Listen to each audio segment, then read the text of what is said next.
Welcome to New Life Live, the premier place to receive free advice from Christian psychologists and counselors for the mental, emotional, relational, and spiritual challenges you face. Since 1988, we've offered compassionate responses that combine God's truth with proven psychological principles to guide you toward healing. Our phone lines are open. Call us now at 1-800-229-3000. You've got so many choices on the radio, on Facebook, on YouTube, on DirecTV, but you chose to be with us today. Thank you. This is New Life Live. I'm your host, Brian Perez, and answering your questions about life, love, and the pursuit of joy and happiness, we've got licensed professional clinical counselor Becky Brown, who is also the president of New Life Ministries. Dr. Jim Burns, the founder of Homeward, is here as well. In fact, Jim's got some thoughts he'd like to share. Deep Thoughts with Jim Burns on New Life Live. We're also going to talk to Deborah and Lori, so you guys hang on the phone there. We'll be with you in a moment. Jim, what is on your mind to start us off? Everybody's not going to know that you just quoted Saturday Night Live. Deep thoughts. I'm dating myself here. Hey, I loved it, actually. I want to talk about marriage today. Okay. And, I want to kind of meddle in the life of a lot of us because no one has a perfect marriage. And, I've often said online, I think I said it in the previous broadcast, that, Kathy and I have somewhat of a high maintenance marriage. 2 kids from dysfunctional families fall in love, get married, 51 years later, there's still stuff we're trying to figure it out. And what I've realized is that only one person can make a change, and that's me. I can't change Kathy. I've tried to change her for 51 years. It doesn't work. And she's tried to change me at times. But I think there are some things you can do. And I want to talk about repairing the past. I think we have to be ruthlessly honest about our own brokenness.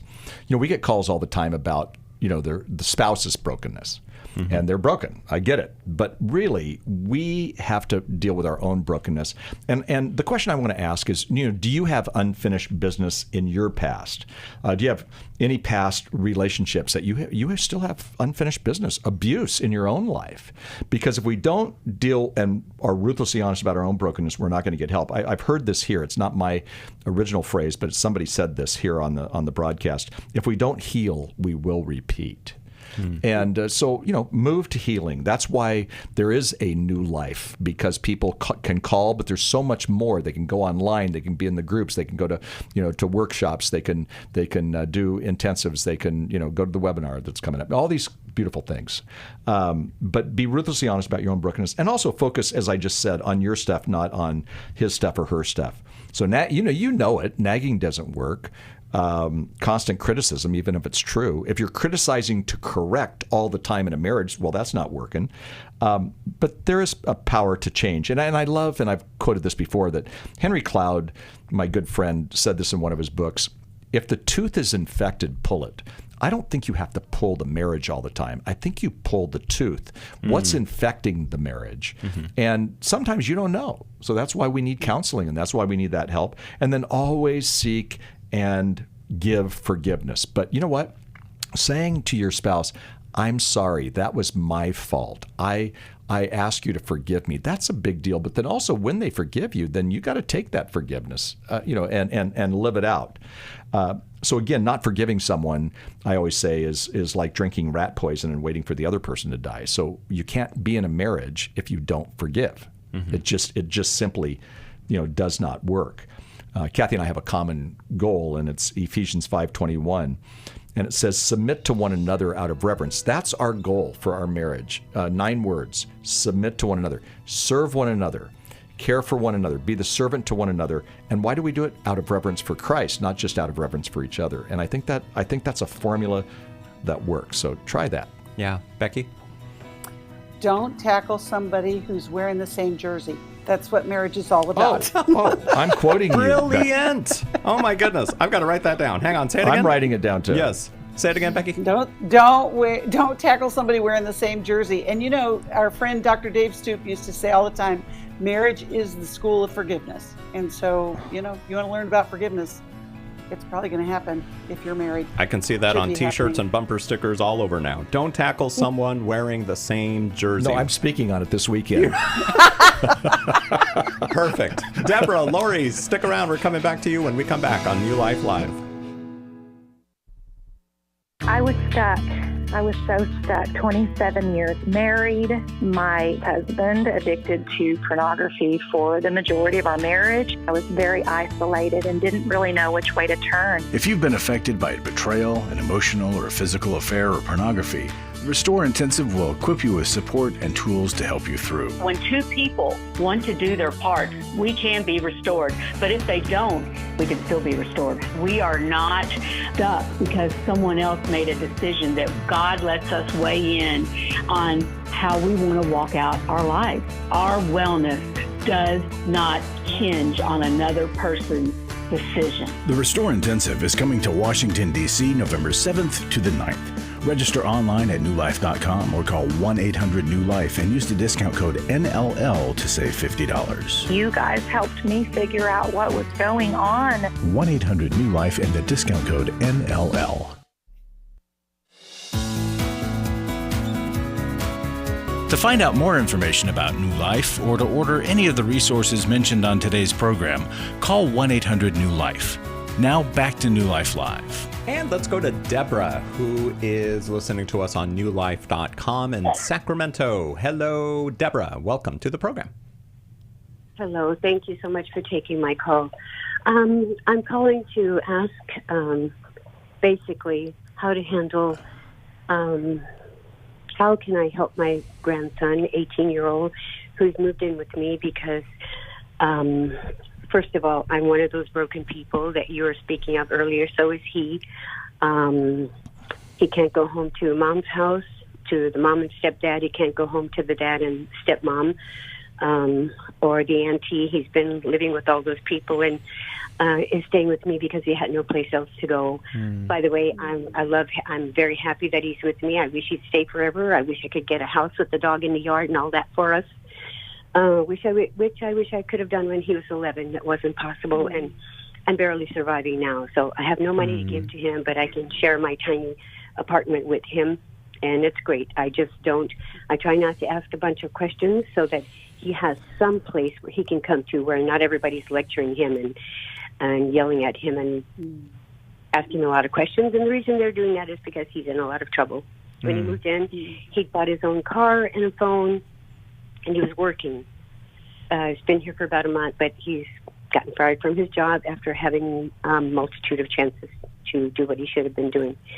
And so now he's gotten into trouble twice, and he has to do community service and all of that.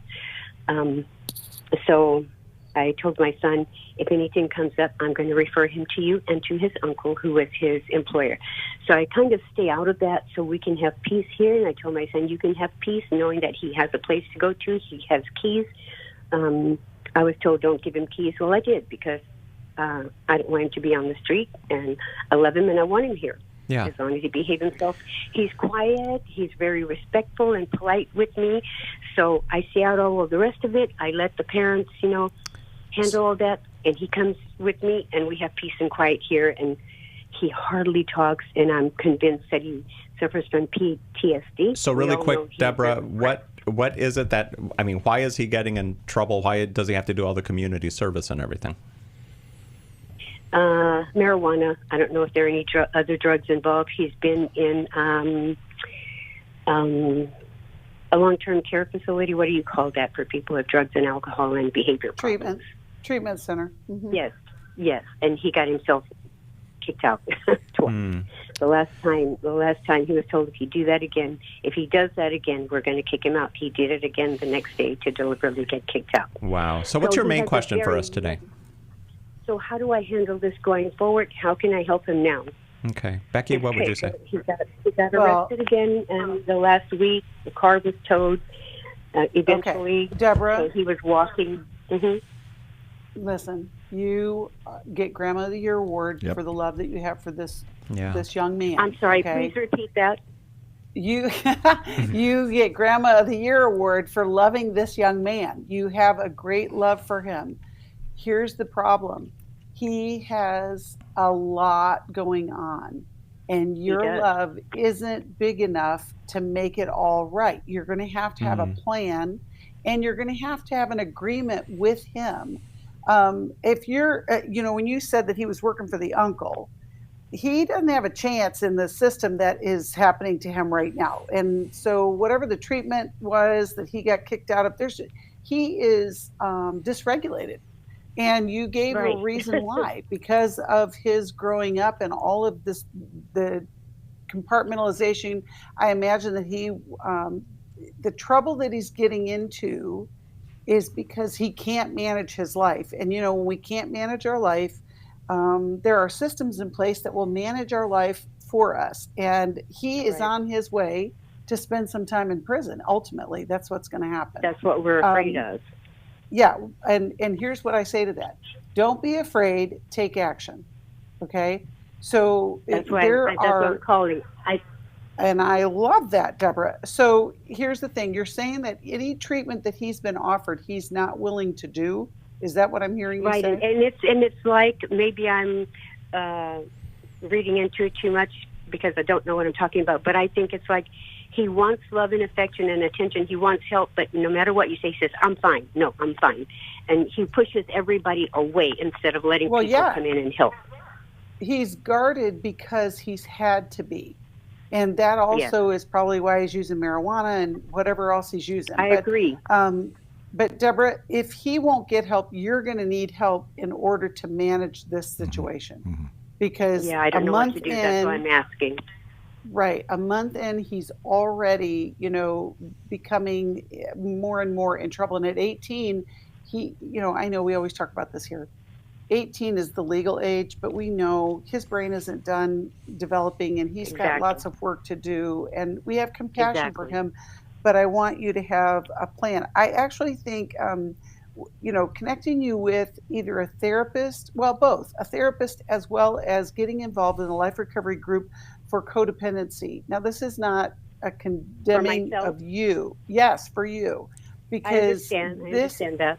Yeah, this is overwhelming when you have this kind of stuff going on and you've been used to having this quiet life. Of course, he likes it quiet when he's with you, but he's thinking, I've got to do something. My life is out of control. But that's the best way to help him. And we can also get you connected with, treatment centers and such. But equipping you to be able to have those conversations with him about, That's it. Before you answered, I was saying, Lord, please, Holy Spirit, please speak through me. I don't even know the correct questions to answer. That's right. Jim? I don't know the correct questions to ask to get the right answers from you. Yeah. Jim. Deborah, I'm so glad you called. Plus, I agree with Becky. You are Grandma of the Year. You brought him in. You're showing love. His experience with the other family members, and quite possibly rightly so, because he's not made good decisions, is that they're yelling and screaming at him, and you're not doing that. However, you've got to make sure, as Becky said, you've got to make sure the best way to help him is to help him with your kind of love. But it's a tough love. Tough love says that he's lost his car, he's lost his phone, he's lost all these things. He's lost his job. So now tough love says you have to allow the circumstances of his poor choices to live out. So you can take care of him with your love and nurture and kindness, and that just comes out of every word you say. But at the same time, you can enable him, because you don't want to enable him or he'll have a failure to launch. So he's flunked out of 2 treatment centers. Okay. That was because he either wasn't ready or he was making poor choices. He also is medicating his pain. I don't know what his pain is, but he's medicating his pain with marijuana. And here's the bad news. The bad news is it works, okay? I don't want him smoking pot. I don't want him putting a chemical into his life. But the fact is that it works for him, so it medicates his pain. So he has to somehow have the courage and someone like yourself to believe in him that he can get the help he needs and he can become a responsible adult who is making right and wise decisions. You see this with 18-year-olds all the time. They're goofy about it, and they find a quick fix, and that's their quick fix or is their drug of choice a lot of times. So when Becky says, go get the help, learn. You don't have this. You have the skill of nurture and care, and that's what he needs. Oh my goodness, yay! At the same time, now you need the help with, the codependency group, the the group that's going to, teach you about Al-Anon. There's just that whole world. And I noticed that you live in Sacramento. I know that world there. And there are so many good places that can help you. And frankly, it's not going to cost you much. Now, you might want to get some counsel and wisdom, and we can help you with that. So stay on the line. But truly, taking your love and nurture for that young man, he's going to one day look back and go, it was Grandma who got me through this.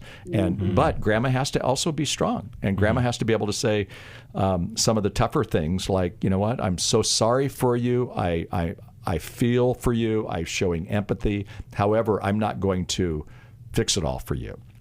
And so, Jim, I know you talk to families about this all the time.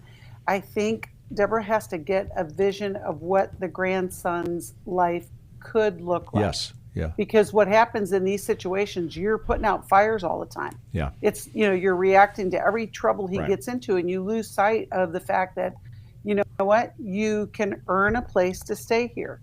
So when you go get a job, you can pay me. And it could be, we talk about this a lot, that we want to set them up so that they can have the life that you envision for them. But right now, you're kind of circling the drain, and you have to have the people around you to give you the insight. Right. And I'm glad you're willing, Deborah. Yeah. And you said you're barely surviving. And so, again, when he gets that job, he may need to help you get through by paying rent. And you're going, well, that's great. I love the money. You're doing a lot more than that. You're making him become a responsible adult. And he's not becoming a responsible adult with his behavior. And he's made everybody mad, and he's let everybody down. I get it. He's going to make you mad, and he's going to let you down too, because this is what happens.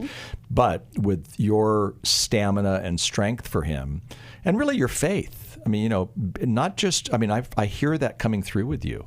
So get the tools in your own life to be able to help him become that responsible adult that you are going to create. You can't make the decision for him, but you can have a vision that this is going to become one day. This is going to be his testimony, and part of that testimony is going to be, Grandma helped me like crazy, but she didn't just enable me like crazy. And be that praying grandma for him. That so many people have that. It's Grandma who does it. I love that you're doing it. That's true. So true. Can we address one more thing just with Deborah? Because she mentioned that when her grandson was 11 years old, she wished that she could have provided him with a house, with a dog in the backyard and everything. So now, 7 years later, is there some kind of guilt or something that maybe she's feeling, that she has to take care of him, that she has to, maybe she's having trouble setting up the boundaries because she couldn't provide for him in the past?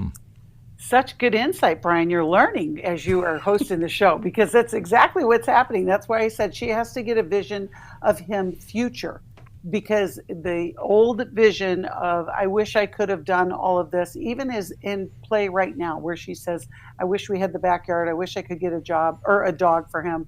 And so you're right. It is some of that subconscious, kind of thinking. And so you got to get real clear. You got to have a plan and move forward. But good call on that one, Brian. Well, thank you. Do we have a resource that we want to send Deborah? There's so many good ones on the newlife.com store. I actually was thinking about understanding and loving your child who smokes pot. Yes, that's a good one. We've also got Doing Life with Your Adult Children, written by Dr. Jim Burns, this guy right here. Boundaries, which will help you set up those boundaries for yourself. All available on the newlife.com store, but we're going to send you this one just for calling in and being on the program today. Thank you so much for doing so. Now let's go to Lori in Dana Point, who is watching us on YouTube. Hi there, Lori. Welcome to New Life Live. Hi, Brian. Thank you so much. I appreciate the opportunity to learn. I struggle with avoidance behaviors. I have figured out quite a few, but there's one I'm really challenged by right now, and that's avoiding going to the doctor. I think I've figured out some clues why, but I could really use your help. What kind of doctor are we talking about? Medical doctor? What? Yeah, regular medical doctor now. And I've been kind of a hypochondriac, but I always joke that, one of these times I'm actually going to be right? So I actually avoid. I know that I have high blood sugar and I'm having other symptoms, and I avoid going to the doctor. And I have a lot of anxiety about it, as if avoiding, then it's going to just go away, right? Doesn't work that way, does it? No. All right. I know. Becky, what do you say to Lori? Well, Lori, I love, first of all, you're calling today. So that means that you're not totally avoiding, you're not totally isolating.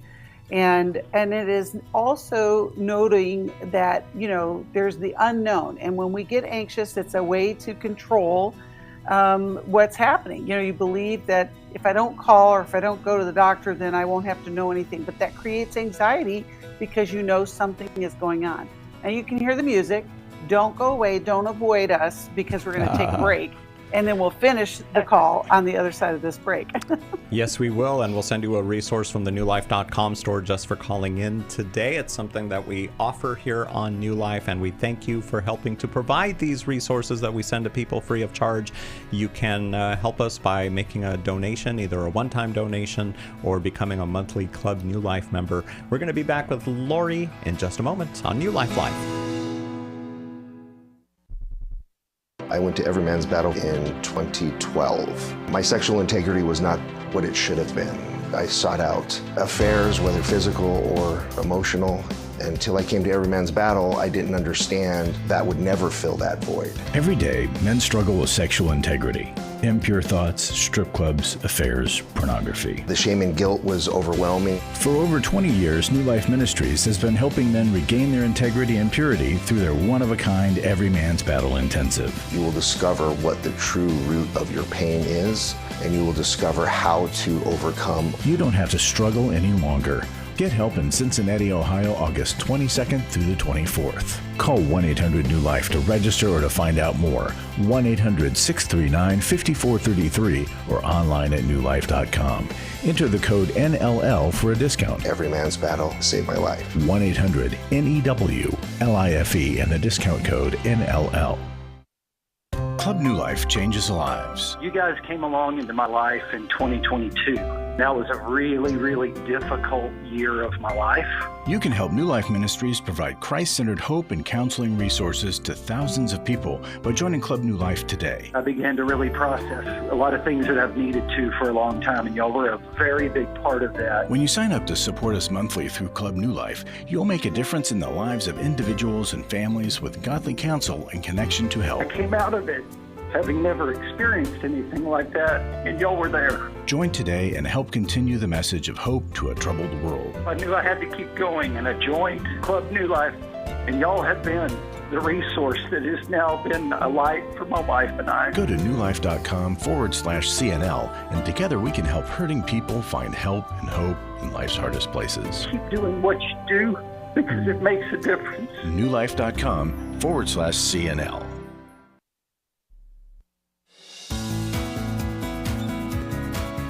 To find out more information about New Life or to order any of the resources mentioned on today's program, call 1-800-NEW-LIFE. Now back to New Life Live. And let's go back to Lori in Dana Point, California, who watches us on YouTube, just wondering why is it that she avoids going to the doctor.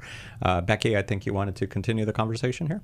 Yes, I did. Lori, I'm not avoiding you. One of the things that I'm curious about is this the only area where you recognize avoiding behavior, or is it also in relationships? Like, when we talk about the way people connect attachment styles, we refer to avoiders or that core wound as somebody who it's not that they are an introvert or, it's just the way that they connect is not where they have the language to use in order to connect with somebody else. So, I don't know if this is about your fear of the unknown. Do you think that that's more what it's about, or is it more relational that you're struggling with avoiding? I don't think it's relational because I'm very opposite. I'm really outgoing and I have tons of connections. And I have a great marriage and great friends. Yeah. I honestly think the only, the thing I can think of only is that my parents both had really bad anxiety, but they never admitted that they did. And so I think I was just feeling that a lot. Like Here my you mom are. would worry about health a lot, you know? Right. So this is a very common occurrence that if you have anxious parents, you're going to adopt that. But it's interesting that I was just going to say, Lori, it's not about avoiding, it's about anxiety. And you called it right out. So the deal is to figure out what you're thinking when you're thinking about going to the doctor. Like what you feel anxious. You want to avoid going to the doctor. What is the thought behind the feeling? It's funny because, I mean, having information, you know, they say knowledge is power, right? You know, so it's like, I don't understand my own brain in a way that, as if avoiding it, like I said, would go away. Most likely they're going to say, well, we'll do this, this, and this. But I think it's like my brother said, I'm afraid that, you know, they're going to back an ambulance up to the doctor's office and cart me off to the hospital, you know, like, oh my God, you're going to die. Well, Lori, I love your spirit. I love your openness. And I think if you can go to the worst case scenario, what if they did back up the ambulance and say that? What then? What would you do? Oh gosh, I know logically, but it's like you just have to deal with it like anything else, right? I guess, you know, take medicine and do all those things. So I don't know. Right. Well, so what's happening is that it's becoming bigger than the first step, which is just go to the doctor. So you gotta, sometimes in anxiety, I know even saying just go to the doctor is like a loaded decision, like a gunshot loaded, you know, where you got shrapnel going everywhere. You know, it's not just one thing.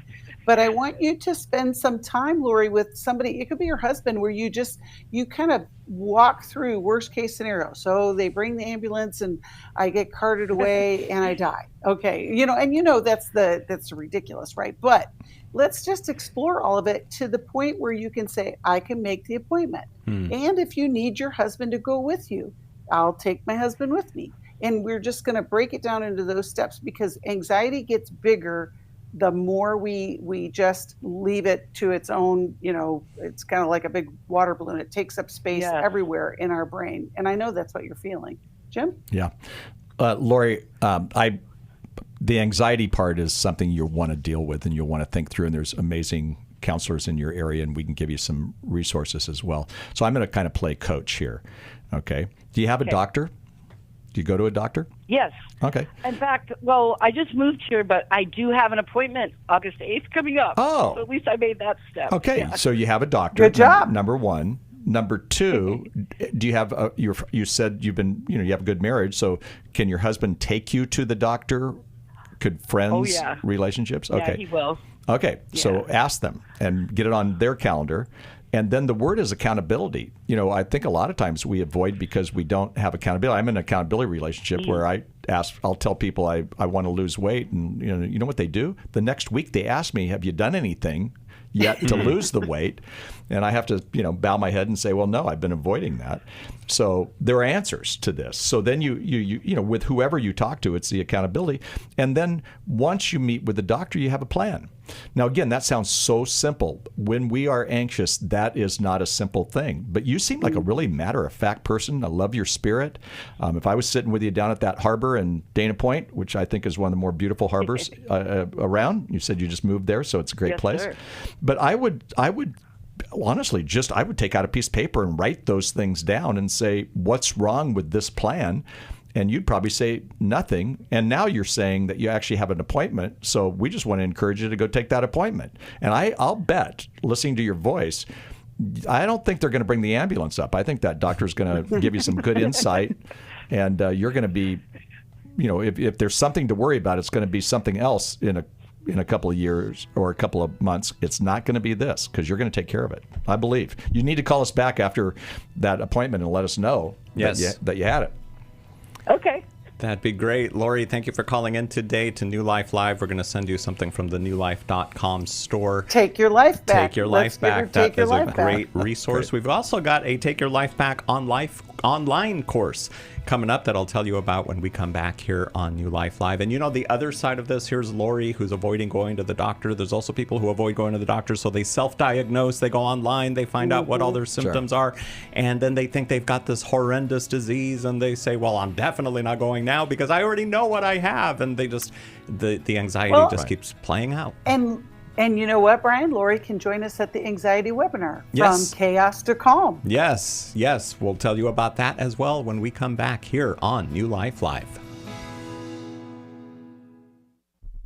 I was sort of vaguely familiar that the 12 steps had some origination in the Bible. I found Life Recovery, and one of the things I liked so much was that it had such a broad appeal. It wasn't limited to just alcohol or drugs, that it was addressing a wide range of problems. At New Life, we believe everyone can benefit from a life recovery experience. There are life recovery groups all over the country. They take place online, in conference calls, and in person. And if there isn't one in your area, we can help you start one. We have startup materials, leaders' guides, CDs, Bibles, and more, all with discounts available for groups. Call us at 1-800-NEW-LIFE and ask for Terry Ward. The 12 steps have long been a great help to people in recovery because much of the 12 steps' power comes from the fact that they capture principles clearly revealed in the Bible. The 12 steps is really a pattern for all of us as Christians. Call 1-800-NEW-LIFE. That's 1-800-639-5433. Do you need help for life's hard situations? My husband recently said he wanted a divorce. I'm confused on what I should do. I have an eating disorder. New Life Live answers your questions on relationships, grief, addiction, trauma, anxiety, and much more, all from a biblical perspective with our panel of professional counselors and psychologists. I learn a lot from your program. You help so many people. I appreciate your ministry. Whether you listen or watch, there are so many ways to connect with us to ask our panel of counselors a question. Call us Monday through Wednesday at 1 p.m. Eastern, 10 a.m. Pacific at 1-800-229-3000 to ask your question on New Life Live. Or go to newlife.com/radio for other ways to get your question answered. I'm trying to find help. I just want to know how to set boundaries. If it's a sin, what am I supposed to do? Need a therapist or a coach, a resource, or an intensive? Call us at 1-800-NEW-LIFE. That's 1-800-639-5433. 1-800-NEW-LIFE.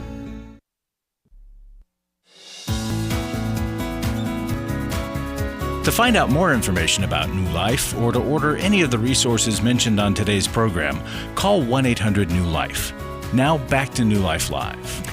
It's July 32nd. No, it's not. There's no such thing as July 32nd. It's August 1st, and fall will be here before you know it. It's the perfect time to plan what you're going to do toward your own growth before the end of the year. We have 3 New Life courses launching in the first week of September, and I know one of these is perfect for you. For Lori, she should definitely sign up for Take Your Life Back. There's also Healing as a Choice, Lose It for Life. Our New Life courses are a 12-week online journey led by licensed Christian counselors and certified coaches. These life-transforming groups are designed to help you overcome challenges, experience personal growth, and step into lasting freedom. You can get all the details and register at newlife.com under the Get Help tab. And Happy New Month. We've also got an anxiety webinar that is later this month. Our friend Dr. Alice Benton will be presenting at this webinar August 28th. The date is it's 90 minutes. It's only $20. That includes a 30-minute Q&A session. It's all online. You can get all the details about that at newlife.com. And tell people about this. Tell people you know who are going through anxiety about this webinar. And even if you're not going through anxiety, it might be good for you to sign up just to learn what you can to help people that you know. And again, you can get these details at newlife.com. Here is Lynn in Sacramento, who listens to New Life Live on podcast. Welcome, Lynn, to the program. Hi, it's so great to talk to you guys. Thank you for taking me on today. Yeah. I had a question about being an empty nester. I'm 51, and I'm just struggling with how to handle. Oh, okay. Go ahead, Lynn. I'm still here. Okay. It's just sad. Yeah. I'm losing my last kid soon. and I'm having a really hard time with it. And I just thought I could use some advice. Well, thank you for calling us, Jim. Yeah. You wrote a book about this, didn't you? I did. Lynn, I think what you're experiencing is so normal. Mm-hmm. When I wrote a book called Finding Joy in the Empty Nest, I actually did 19 focus groups, and it was during COVID, so it was online. And one of the guys who was helping me think through things was in every one of them. And he said, Jim, what did you notice about every one of these focus groups? And me not being all that sensitive to it, I said, well, the people were nice, blah, blah, blah. He said, somebody cried every time. And so there's brokenness. And I actually call it, in my book on this, I call it the empty nest syndrome. And I think you're experiencing that. And by the way, the empty nest happens at age 48, 49, 50. So you're right in that process. And the empty nest syndrome basically says, I have put at least 2 decades of my life into these kids, and now they don't need me on a day-to-day basis. Well, that's depressing. And, for Kathy, my wife, when she experienced what you're experiencing, and she had the same tears you had at times, she was the sun, and we have 3 daughters, and the 3 daughters were the planets revolving around, and all of a sudden the sun was alone, and I was actually kind of the 4th one, and I'm still kind of hanging around, and she wasn't really sure how that was going to work. So she experienced anxiety and depression that she didn't see coming, because we don't oftentimes prepare for it. Me, on the other hand, I just went to work earlier and went to work later, and I had the same problems. I just didn't have the emotion with it, and I had to do some work on this too. What I'm saying is, what you're experiencing is normal. A couple of things. One is, you've got to reinvent the relationship with your adult children, because they're now adults. They don't need you on a day-to-day basis like they did, and I'm sorry to say that. But also, as they experience new experiences, then follow their lead and find new experiences. You can have you're going to be in the empty nest longer than you were with those couple of decades with your kids.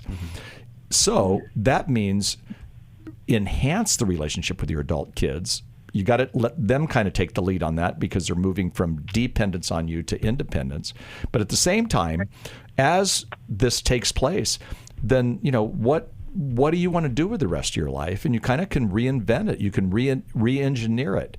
Maybe you have more time. I mean, when Kathy and when our last daughter left, I said, I honestly miss her messy towels, and they just used to drive me nuts. She would put them in the bathroom and just leave them there. And now I'm missing her messy towels. And, we had to reinvent ourselves a bit, and you can do that. But it's a process. And so you can finish well, but to do that, you want to really put some energy into it. And that's why I'm so glad you called us, because there's great things that people can do in the empty nest. And I would say it's almost 50-50. 50% of the people, they crash and they don't like the empty nest. And 50% of the people say, you know what, it's different, but we've really moved forward and moved on. The ones who move forward and move on are the ones who are really putting energy into making those empty nest years happen. Tell us a little about child number 3. Is it going off to college, getting married? Going off to college, and far away? No, it's not too far. It's only about 2.5 hours away. Okay. And she'll be in the same school as her brother. Her brother is 2.5 years older than her. So she'll be taking. I have a question. Yeah. I have a question, Lynn. Are you still with Dad? Like, is your husband in the picture? Okay. Yes, we have a relationship. Okay. Well, I want you to get that. We'll send you the book. We'll send you the book that Jim wrote, because it's got some really great insights into as a couple. But, to your point, Jim, parenting, if you do a pretty good job, it's not 100%, but if you do a pretty good job, you work yourself out of the job. Yeah. And that is why now, Lynn, you've got to have a new perspective of, because this can impact the life with your adult children. Because if you become hyper-focused on, I wish they were back, and this happens, we get calls about this. So, but I love that you're staying in touch with your feelings about it and are open to, what do I need to do? And so it's not all or nothing. It's not, now that he goes to school this fall, that you then have to find a new career. But it's like, just start. Maybe you join a Bible study this fall, or maybe you serve, in a volunteer role, and you might be already doing stuff like that. But it's really a great time of growth. And I wanted to say, good job. You did it. Mm-hmm. Yeah, I know it's supposed to happen this way, but it's still hard, and I just don't know the next right thing to do, because I quit working to stay home with them, and now I'm like working part-time. Do I work more? I just want to do it right, and I feel myself ready to crash, and I don't want to do that. But you know what, Lynn? What's happening is putting the pressure on yourself to do the right thing, where this is a time of exploration, like Jim's talking about. There's not a right, like we're not going to say, okay, like when you have children, it's like there's still that question: do I stay home or, do I go to work? Because some people have the options, other people don't. So you're still in a place where there's not the right answer, like there's no judgment. It's what's right for you, what's right for your family, what's right for your marriage. Yeah. And that's a process of learning and experimenting. Most of us don't. I mean, we have good friends who she went into the empty nest. She became a counselor. She's now a therapist, and she's an amazing therapist. Most people don't do it that way. They do it, Lynn, kind of like you're doing it. They're kind of experimenting. And when Becky said you join a Bible study, you do things like that, many times I'm hearing people say, I didn't know my best friends would come into my life after I was 50. Right. So you're 51. Right. So, but to do that, it means putting some of the energy. Don't fill your life with just more stuff, because we'll do that. Right. But actually take the time, and sometimes this is hard for us, even emotionally, but take the time to figure it out while you're reinventing the relationship with your adult children, with your spouse, because maybe you guys buried some things under the mat because the teenage years are, busy and, whatever. And so, you're going to have to do a lot of reinventing as you kind of reinvent, what you're going to do. Look for God's call in your life. And sometimes those calls are so strong and intense, and other times, frankly, they're kind of not. I noticed that you live in Sacramento, and we have relatives that I was just there speaking at a church called Bayside, and we were with our relatives, and they are empty nesters now, and they ended up moving over a period of about 4 years to be with their grandchildren, because now they have a couple of young grandchildren, and they love where you live. Well, they didn't know that was the answer when they first became empty nesters. It became evident as time went on. I'm glad what you said, too, that sometimes people will want to fill up that extra time or space or whatever with just more things. Lynn is wondering, do I go back to work? Do I ask for more hours? Do I? But again, not addressing the issue, the underlying issue. Right. Yeah. Well, and with all the questions, the big answer is yes. You try all of them, right, Jim? I mean, it's like just get on an adventure and see what happens. See where God takes you. All right, Lynn, thank you for calling in today to New Life Live. Stay on hold. We're going to send you a resource just for being on the program with us today. And we've got a few minutes left. We will continue our conversations here with you on New Life Live. Thanks so much for listening today. Make sure to subscribe to us on YouTube, and you'll get notified every time we do a new program. For over 35 years, New Life has been the most trusted name in Christian counseling. Your ministry has saved my life. If you struggle with emotional hurt, family or marriage problems, the pit of depression, or the pain of addiction, we can help. I'm down 100 pounds now from what I was. I found a counselor through New Life Ministries, and it's just been outstanding. Our treatment programs provide clinically appropriate solutions from licensed professionals, all in a biblical framework. I have had problems with alcohol. I think God has ordained this place to be His. You don't have to be a prisoner of your pain. Help is available at 1-800-NEW-LIFE. She tells me that I'm a new man, and I feel like a new man. It worked for me, and it can work for them too. This time it is different. If you're ready to take the first steps toward genuine spiritual and emotional healing, call us today at 1-800-NEW-LIFE. God can open the door for a better tomorrow. To get someone that's competent, that's good at what they do, it's been like day and night compared to what I've had before. Call 1-800-639-5433. Club New Life changes lives. I think I go way back to listening to New Life, learning so much from it, and then becoming a Club New Life member. Club New Life is a monthly giving family that helps New Life Ministries provide Christ-centered hope and counseling resources to thousands of people. You know, I'm so thankful because you know why I keep giving? Because I keep learning, and I'm so thankful for all the lives that you touch every day and the people's lives. So when I get to still hear the radio show, it's just so encouraging to my heart. When you sign up to support us monthly through Club New Life, you'll make a difference in the lives of individuals and families with godly counsel and connection to help. And you know one reason I give? Because I feel like sometimes I'm hiding behind a counselor's couch listening to all this great information and not paying, so my guilt of this great advice is alleviated by being a Club New Life member. Call 1-800-NEW-LIFE. That's 1-800-639-5433. And together we can help hurting people find help and hope in life's hardest places. Call 1-800-639-5433 to join Club New Life today.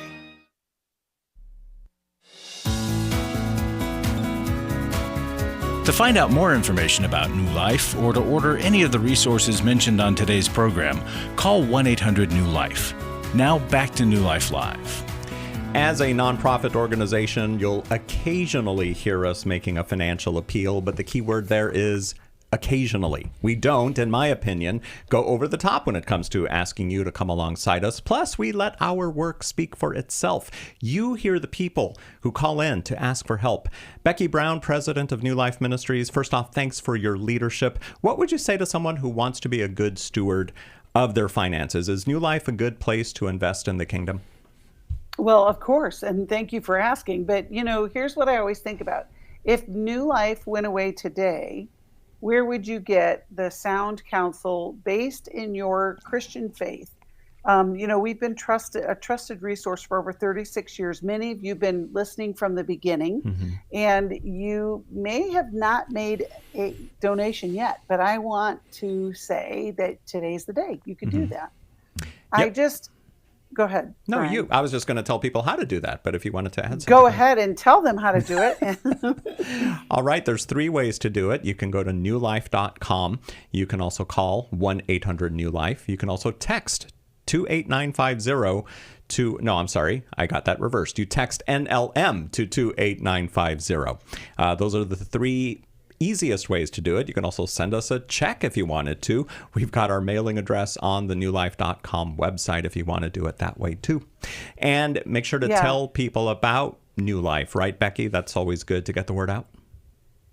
Yeah, and I just, you know, this week I was on the program on Monday, and I'm just so encouraged when we have younger callers. We had a caller first hour today where, you know, you guys, there's another generation that's behind those of us who've been listening from the beginning. Yep. We need to pay it forward. The world needs God, and they need godly counsel. And that's where we are. That's where New Life is. And we want to continue to do this for the next 40 years. You can help us.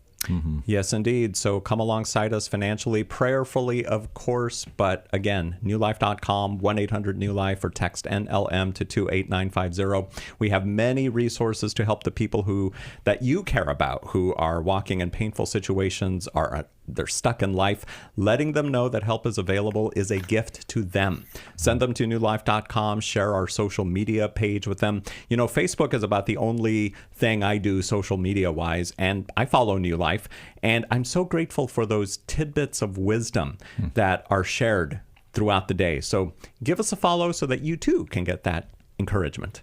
Here is Yvette, who is in Tulsa, Oklahoma, watching on YouTube. Hi there, Yvette. Thanks for calling in today. Well, hello there. Hi, how can we help you? I'm having a bad issue. I've been abused in churches. They've been using me for money. They won't trade me for ministry or nothing. Yvette,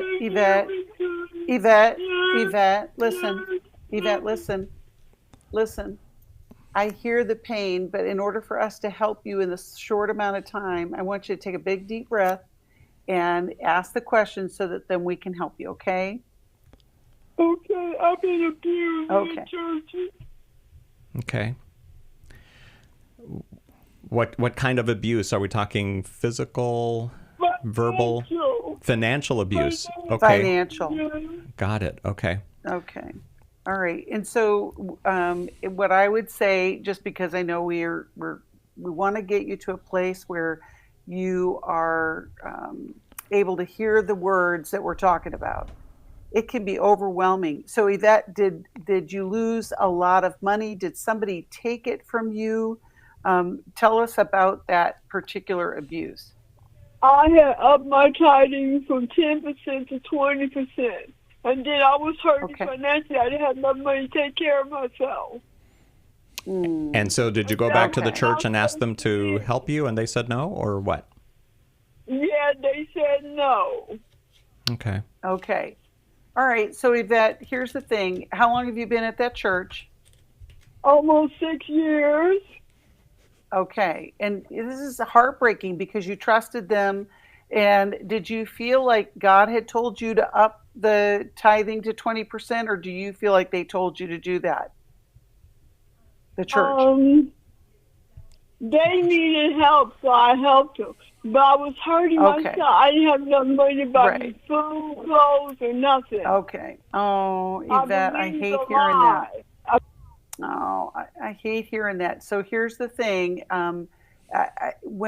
When we are in need, God's, I know that we hear a lot of sermons where, the pastor will say, you need to give over and above. You need to do, those kind of sermons. And there is a time that you need to do that. But Yvette, if you're not able to take care of yourself or be able to have the ability to give beyond your means, and it creates a problem, I don't know that that's what God's asking you to do.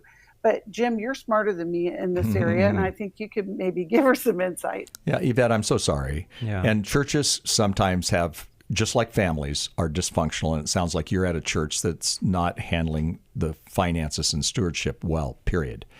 And I hope you'll never feel that in God's economy that God is asking you to do something that then puts you in a very struggling situation financially, because it's really not about the finances. It's about our life and our heart.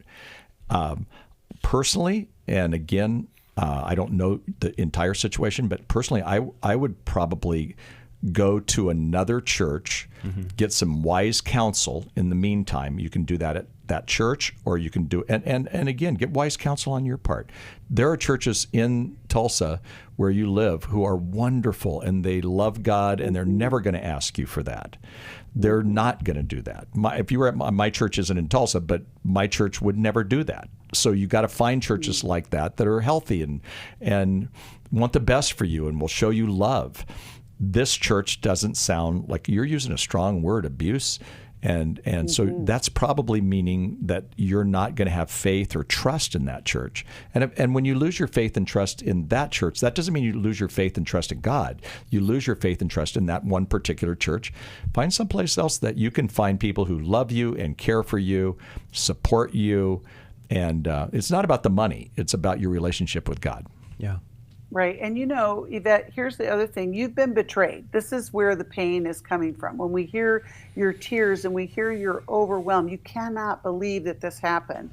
The church, as imperfect as it is, this one particular is very imperfect, but it also is the way that Christ wants us to connect. And so to Jim's advice, we need you to get to a healthier church, but also I want you to get the healing that you need in order for you to get clear on what is God asking me to do. We hear so many stories about people who have experienced abuse in the church, or, they leave their faith, and we don't want that for you, Yvette. And so I want to send her a copy of Healing is a Choice, which will help her through not only the betrayal, but also rebuilding her trust in other people. Yeah. All right, we'll do that. Healing is a Choice from the newlife.com store. Healing is a Choice is also the name of a 12-week New Life online course that we're going to begin offering in about a month. You can get all the details at newlife.com, or you can sign up by calling us at 1-800-NEW-LIFE. Healing is a Choice is designed through 12 powerful weeks of inside scripture and support, whether your wounds come from loss or betrayal, as in Yvette's case, trauma, disappointment, this course will help you begin again with God and with yourself. You can't change the past. You can't change what happened in the last 6 years, Yvette, but you can choose to heal from it. And we can tell in your voice that you do need to heal from it. Yeah. Thank you so much for calling in today Let's to pray New for Life. her, too. Yeah, definitely. Our listeners, our viewers, you can keep Yvette in your prayers, and that the Lord will guide her to a new church there in the Tulsa area. We are out of time for this week. We'll be back with you on Monday. We'll see you at church this Sunday. God bless you guys. Thanks for watching and listening. Thanks for listening. We hope this program has helped you by giving you insights for handling the challenges you face in your life. We want you to know that we're here for you, but you also need to know that New Life Live is a listener-supported ministry.